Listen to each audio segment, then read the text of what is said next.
दोस्तों, आज हम एक हिंदी कहानी सुनेंगे जिसका टाइटल है प्रेम के बोल। चलिए शुरू करते हैं। एक गांव में एक मजदूर रहा करता था जिसका नाम हरिराम था। उसके परिवार में कोई नहीं था। दिन भर अकेला मेहनत में लगा रहता था और दिल का बहुत ही दयालु और कर्मों का भी बहुत अच्छा था। मजदूर था, इसलिए उसका भोजन उसे मजदूरी करने के बाद ही मिलता था। आगे पीछे कोई न था, इसलिए वो इस आजीविका से संतुष्ट था। एक बार उसे एक छोटा सा बछड़ा मिल गया। उसने खुशी से उसे पाल लिया और उसने सोचा आज तक वो अकेला था, अब वो इस बछड़े को अपने बेटे के जैसा पालेगा। हरिराम का दिन उसके बछड़े से ही शुरू होता था और उसी पर खत्म होता था। वो रात दिन उसकी सेवा करता था, उसी से अपने मन की बात करता था, उसके साथ बातें करता रहता था। कुछ समय बाद बछड़ा बैल बन गया। उसकी जो सेवा हरिराम ने की थी उससे वो बहुत ही सुंदर और बलशाली बन गया था। गांव के सभी लोग हरिराम के बैल की बातें किया करते थे। किसानों के गांव में बैल की भरमार थी, पर हरिराम का बैल उन सबसे अलग था। दूर दूर से लोग उसे देखने आते थे। हर कोई हरिराम के बैल के बारे में बातें कर रहा था। हरिराम भी अपने बैल से एक बेटे की तरह ही प्यार करता था। भले खुद भूखा सो जाए, लेकिन उसे हमेशा भर पेट खिलाता था। एक दिन हरिराम के स्वप्न में शिव का नंदी बैल आया। उसने उससे कहा कि हरिराम, तुम एक निस्वार्थ सेवक हो। तुमने खुद की तकलीफ को छोड़कर अपने बैल की सेवा की, इसलिए मैं तुम्हारे बैल को बोलने की शक्ति दे रहा हूँ। इतना सुनकर हरिराम जाग गया और अपने बैल के पास गया। उसने बैल को सहलाया और मुस्कुराया कि भला एक बैल कैसे बोल सकता है। तभी अचानक आवाज आई, बाबा, आपने मेरा ध्यान एक पुत्र की तरह रखा है। मैं आपका आभारी हूँ और आपके लिए कुछ करना चाहता हूँ। यह सुनकर हरिराम घबरा गया। उसने खुद को संभाला और तुरंत ही बैल को गले लगाया। उसी समय से वह अपने बैल को नंदी कहकर पुकारने लगा। दिन भर काम करके आता और नंदी से बातें करता। गरीबी की मार बहुत थी। नंदी को तो हरिराम भर पेट देता था, लेकिन खुद भूखा सो जाता था। यह बात नंदी को अच्छी नहीं लगी।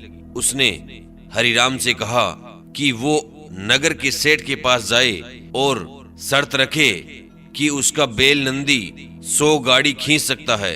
शर्त के रूप में सेठ से 1000 मुहरे ले लेना। हरिराम ने कहा, नंदी, तू पागल हो गया है?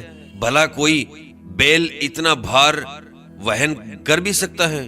मैं अपने जीवन से खुश हूँ, मुझे यह नहीं करना। लेकिन नंदी के बार बार आग्रह करने पर हरिराम को उसकी बात माननी पड़ी। एक दिन डरते डरते हरिराम सेठ दीनदयाल के घर पहुंचा।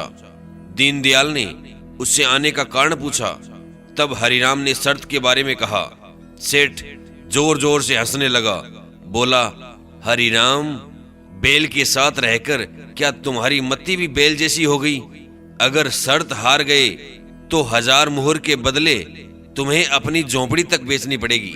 यह सुनकर हरिराम और अधिक डर गया, लेकिन मुंह से निकली बात पर मुकर भी नहीं सकता था। शर्त का दिन तय किया गया और सेठ दीनदयाल ने पूरे गांव में ढोल पिटवाकर इस प्रतियोगिता के बारे में गांव वालों को खबर दे दी और सभी को यह अद्भुत नजारा देखने को बुलाया गया। सभी खबर सुनने के बाद हरिराम का मजाक उड़ाने लगे और कहने लगे कि यह शर्त तो हरिराम ही हारेगा। यह सुनकर हरिराम को और अधिक डर लगने लगा। उसके कारण नंदी से घृणा होने लगी। उसे कोसने लगा। बार बार उसे दोष देता और कहता कि कहाँ मैंने इस बैल को पाल लिया, मेरी अच्छी भली कट रही थी, इसके कारण सर की छत से भी जाऊंगा और लोगों की थू थू होगी वो अलग। अब हरिराम को नंदी भी रास नहीं आ रहा था। वह दिन आ गया जिस दिन प्रतियोगिता होनी थी। 100 माल से भरी गाड़ियों के आगे नंदी को जोता गया और गाड़ी पर खुद हरिराम बैठा। सभी गांव वाले यह नजारा देख हंसने लगे और हरिराम को भला बुरा कह रहे थे। हरिराम ने नंदी से कहा, देख, तेरे कारण मुझे कितना सुनना पड़ रहा है। मैंने तुझे बेटे जैसा पाला था और तूने मुझे सड़क पर लाने का काम किया। हरिराम के ऐसे घृणित शब्दों के कारण नंदी को गुस्सा आ गया और उसने ठान ली कि वो एक कदम भी आगे नहीं बढ़ाएगा। और इस तरह हरिराम शर्त हार गया। सभी ने उसका मजाक उड़ाया और उसे अपनी झोंपड़ी सेठ को देनी पड़ी। अब हरिराम नंदी के साथ मंदिर बाहर पड़ा हुआ था और नंदी के सामने रो रो कर उसे कोस रहा था। उसकी बातें सुन सुनकर नंदी को सहा नहीं गया और उसने कहा, बाबा हरिराम, यह तुम्हारे कारण हुआ है। यह सुनकर हरिराम चौंक गया।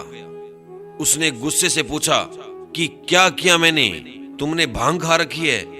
तभी नंदी ने कहा कि तुम्हारे प्रेम के बोल के कारण ही भगवान ने मुझे बोलने की शक्ति दी और मैंने तुम्हारे लिए यह सब करने की सोची, लेकिन तुम उल्टा मुझे ही कोसने लगे और मुझे भला बुरा कहने लगे। तब मैंने ठानी मैं तुम्हारे लिए कुछ नहीं करूंगा। लेकिन अब मैं तुमसे फिर से कहता हूं कि मैं 100 गाड़ियां खींच सकता हूं। तुम जाकर फिर से शर्त लगाओ। इस बार अपनी झोंपड़ी और 1000 मुहरे की शर्त लगाना।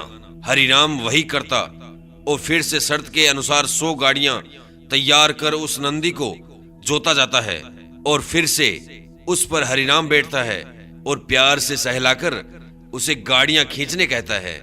और इस बार नंदी यह कर दिखाता है, जिसे देख सब लोग हक्के बक्के रह जाते हैं और हरिराम शर्त जीत जाता है। सेठ दीनदयाल उसे उसकी झोंपड़ी और 1000 मुहरे देता है। आज की कहानी से यही शिक्षा मिलती है कि जीवन में प्रेम से किसी को जीता जा सकता है। कहते हैं प्रेम के सामने ईश्वर भी झुक जाता है। इसलिए सभी को प्रेम के ही बोल बोलने चाहिए। धन्यवाद। जय हिंद, जय भारत।